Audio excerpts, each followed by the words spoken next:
बोलो श्यावर रामचंद्र की जय। बुद्धदेव महाराज की जय। पिछली वीडियो में मैंने बताया था याज्ञवल्क्य के ऋषि ने भारद्वाज ऋषि से जानना चाहा था राम जी के बारे में। भारद्वाज ऋषि ने यह बताया था कि मैं आपको एक प्रसंग बताता हूं। वह प्रसंग है उमा और शिव जी का। इस प्रसंग को आगे बढ़ाते हैं।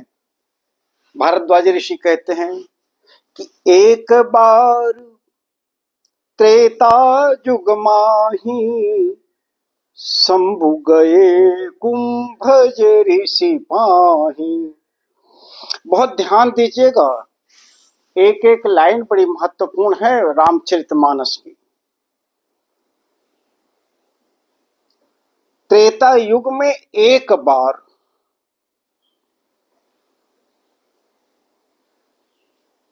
प्रथम या अंतिम बार की चर्चा नहीं कर रहे हैं भारद्वाज ऋषि।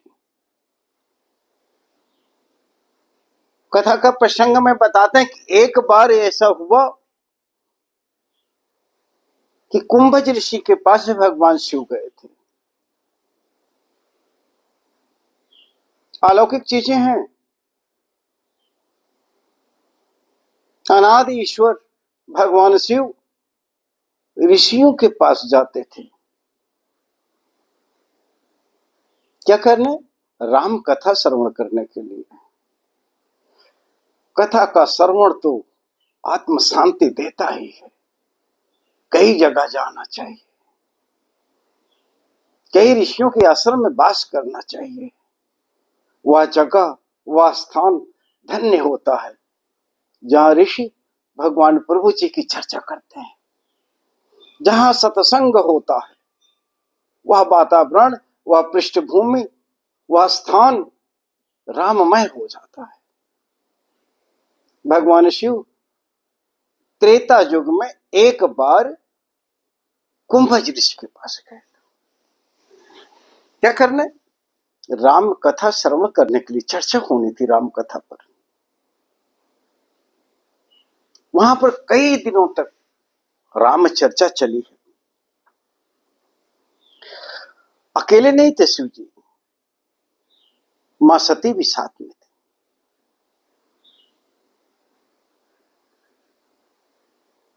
बहुत दिनों तक चर्चा के उपरांत राम कथा मुनिवर बखानी। मुनिवर मतलब मुनिश्रेष्ठ। क्या वर्णन कर रहे हैं? राम कथा। यह त्रेता युग में ही रामा अवतार है। अवधेश श्री राम प्रभु त्रेता युग में ही जन्म लिए हैं। हम कहते हैं जन्म लिए हैं, भगवान शिव कहते हैं अवतार लिए हैं। जन्म और अवतार में फर्क है।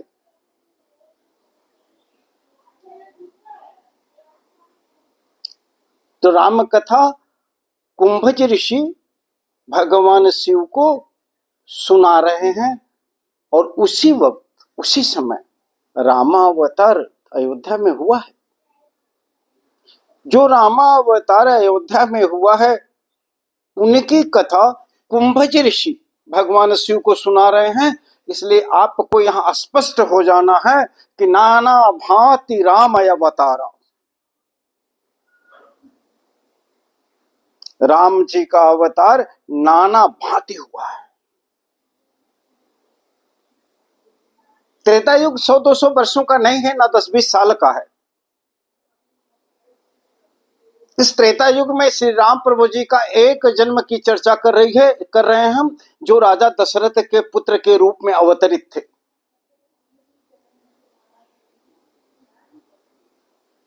अयोध्या में जन्म लेने वाले राम,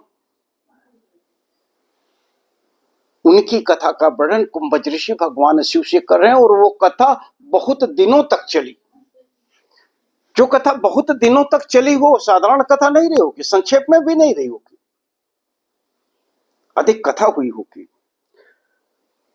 ऋषि पूछा हरि भक्ति सुहाई, कही शंभु अधिकारी पाई।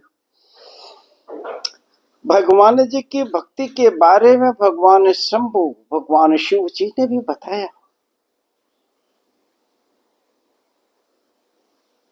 पिछली वीडियो में मैंने बताया था कि चर्चा उभय भांति होनी चाहिए, उभय रूप से होनी चाहिए, दोनों तरफ से होनी चाहिए। कुंभज ऋषि और भगवान शिव में चर्चा दोनों पक्ष की हो रही। जिज्ञासु हैं लोग, प्रश्न करके बारे बारे प्रभु श्री राम की कथा का श्रवण करना चाहते हैं। वर्तमान में अगर हम किसी बात को दोहरा देते हैं या भूलवश तीसरी चौथी बार कह देते हैं तो कहा जाता है उसी बात को बार बार कहते हैं। भैया, बारंबारिता सुनिश्चित करती है कि आपके हृदय में यह बात ठीक से अच्छी तरह से आपके मन मस्तिष्क में बैठ जाए, आपके स्मरण में हो जाए, यह बात आप भूले ना। इसलिए बारंबारिता आपकी बुद्धि को और प्रखर बनाती है।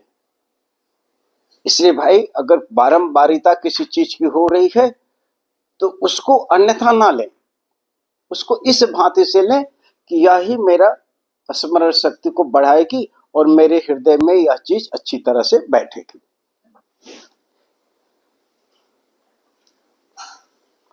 कहत सुनत रघुपति गुण गाथा, कहत सुनत शब्द बहुत बढ़िया है। जो कहा जाए वो ध्यान से सुना भी जाए। अगर ऋषि जी मन से कह रहे हैं भक्ति के बारे में, भगवान शिव अगर मन से कह रहे हैं तो श्रोता भी उसे हृदय से ही सुनेगा। अगर हृदय से सुना जाता है तो वक्ता, जो कहने वाले होते हैं, उनके हृदय में एक उमंग होती है और उस उमंग के वशीभूत होकर के गूढ़ तत्व जो इनके हृदय में रहता है वह भी वो बताना शुरू कर देते हैं। जब हम किसी चीज में पूरी तरह से खो जाते हैं, जब हम मग्न हो जाते हैं, तो हम अपने हृदय की गहराई से उन चीजों को कहते हैं। और जब तक हृदय की गहराई ना हो तब तक शांत रहना चाहिए। धीरे धीरे धीरे धीरे धीरे धीरे, जैसे नाव मझधार में जाती है तो धार पकड़ती है, वैसे जब वक्ता अपने सुर में आता है, जब अपने रव में आता है, जब लीन हो जाता है हरिभक्ति में, तब वो उस भक्ति से जो उसको अनुभव हुआ रहता है वह बखान करता है। भगवान शिव और कुंभज ऋषि क्या कर रहे हैं कि कहत सुनत रघुपति गुण गाथा, कछ दिन तहां रहे गिरिनाथ। कछ दिन, बहुत कुछ दिन तक उन्होंने कुंभज ऋषि के पास में अपना समय बिताया। मुनिसन बिता मागी त्रिपुरारी, चले भवन संग दक्ष कुमारी। कितना सुंदर प्रसंग है। आदिदेव भगवान शिव कुंभज ऋषि से भगवान श्री राम की कथा का श्रवण करते हैं, कुछ दिन वहां बिताते हैं और चलते समय ऋषि से विदा मांगते हैं कि हमें विदा कीजिए, हम जाना चाहते हैं। क्या ऐसा हमारे जीवन में होता है? क्या हम श्रेष्ठ जनों से आज्ञा लेके चलते हैं? बताना और आज्ञा लेने में कितना फर्क है। हमारा जीवन कैसा है? हम तो अपने माँ बाप और पिता गुरु से भी बताते हैं कि हम जा रहे हैं, हम कहते हैं, सूचना देते हैं, आज्ञा नहीं मांगते। सीखना चाहिए रामचरितमानस के इस प्रसंग से कि अनादि देव भगवान शिव कुंभज ऋषि से आज्ञा मांगते हैं कि यदि आपकी आज्ञा हो तो मैं अब चलना चाहता हूं। जिस दिन हम अपने जीवन में इस बात को धारण करेंगे और अपने श्रेष्ठ जनों से काम करने, कहीं आने जाने के पहले आज्ञा मांगेंगे, निश्चित तौर पर जानिए कि मेरा जीवन धन्य हो जाता है। हम एक आज्ञाकारी के रूप में जानते हैं। यही हमारी सनातन संस्कृति है कि हम बिना श्रेष्ठ जनों से पूछे, बिना उनकी आज्ञा के कोई भी कार्य निष्पादित ना करें।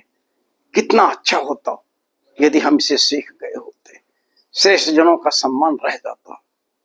तो जब वहां से शिव भगवान मां सती के साथ चलते हैं तो कथा राम की हो रही थी, तो राम जी का पूरा स्मरण था उनको, और हृदय में सोच रहे थे भगवान शिव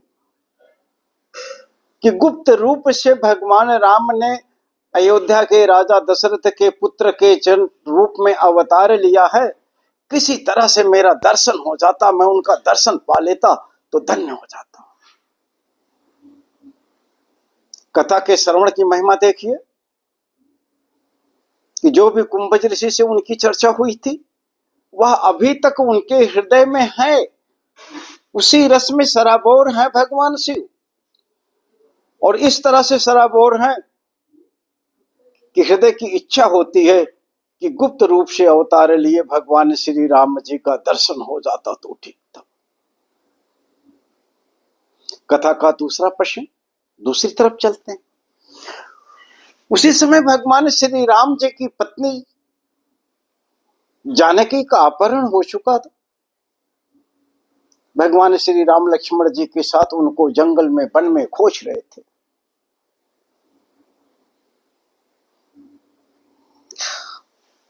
वृक्ष काटने वाले, वन का विनाश करने वाले, वृक्षारोपण ना करने वाले वो लोग जो राम कथा श्रवण करते हैं और भगवान शिव जी की आराधना करते हैं, उनको अपने मन में बैठा लेना चाहिए कि भगवान श्री राम वन में विचरण कर रहे थे और भगवान शिव की तो विचरण स्थली ही वन थी।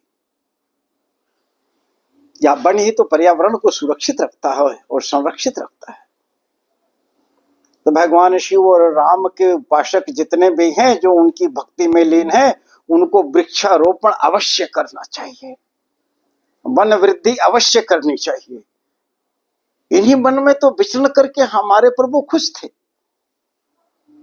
तो वन संरक्षण हमारा सनातनी उत्तरदायित्व है, तो हमारे ईश्वर की वास स्थली है, तो वन संरक्षण करेंगे।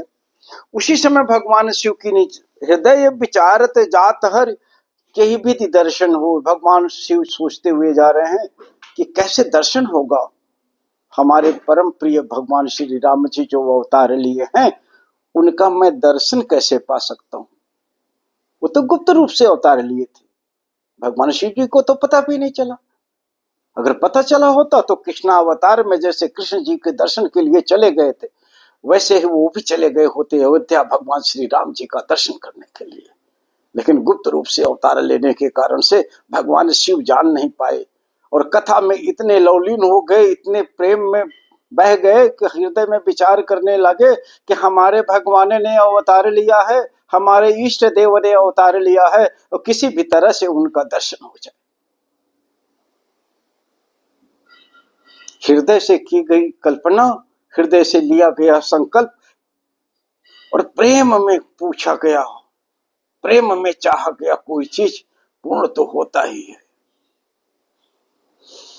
भगवान शिव जी की निगाह पड़ी कि तो राम और लक्ष्मण तो मां जानकी को तो ढूंढ रहे हैं सामने, उनको निगाह पड़ती है। हर हृदय का अलग अलग भेद होता है, साथ में रह करके भी कोई किसी की तरफ बन नहीं सकता है। भगवान शिव जी के साथ ही मां सती थी, लेकिन जो क्षोभ, जो प्रेम भगवान शिव जी के अंदर था राम को प्राप्त करने का, राम के दर्शन करने का, वही कथा मां सती ने भी कुंभज ऋषि के यहाँ सुनी थी। वही चर्चा में मां सती भी भाग ली थी, वो भी भगवान शिव जी के ही साथ थी। लेकिन उनके हृदय में राम दर्शन के लिए इस तरह से कोई उमंग या क्षोभ नहीं थी। ना तो वो क्षोभ थी, ना वो उमंग थी, और ना ही वो अपने पति के हृदय की बात को जान पाई कि हमारे पति इस समय अपने आराध्य इष्ट देव भगवान श्री राम का दर्शन करना चाहते। यह उत्कंठा बनी रहनी चाहिए। हम जिसको भी चाहते हो, जिसको भी पूछते हो, उससे मिलने, उससे बात करने, उसके बारे में जानने की उत्कंठा हमें उसके और करीब लाती है। तो भगवान शिव जी की तो उत्कंठा है, गुप्त रूप से अवतार लिए भगवान श्री राम जी का दर्शन करने के लिए, लेकिन मां सती जी के अंदर ये उत्कंठा नहीं है। कोई भगवान शिव के हृदय के इस मर्मज्ञ को नहीं जानती है। इस समय भगवान शिव जी क्या जानना चाहते हैं, क्या देखना चाहते हैं, क्या पाना चाहते हैं, किसके अनुराग में इस समय मग्न है, मां सती इससे अनभिज्ञ है। ऐसा हमारे जीवन में भी होता है। हम किसी के हृदय की बात तो नहीं जान पाते। जब तक हम किसी को पूरी तरह से जानते नहीं है, तब तक हम उसके हृदय की बात को भी तो नहीं जानते हैं। मां सती के साथ भी ऐसा ही है। आज का प्रसंग हम समाप्त करते हैं। अगली चर्चा में फिर इसे विस्तृत तौर पर बताएंगे। तब तक के लिए नमस्कार।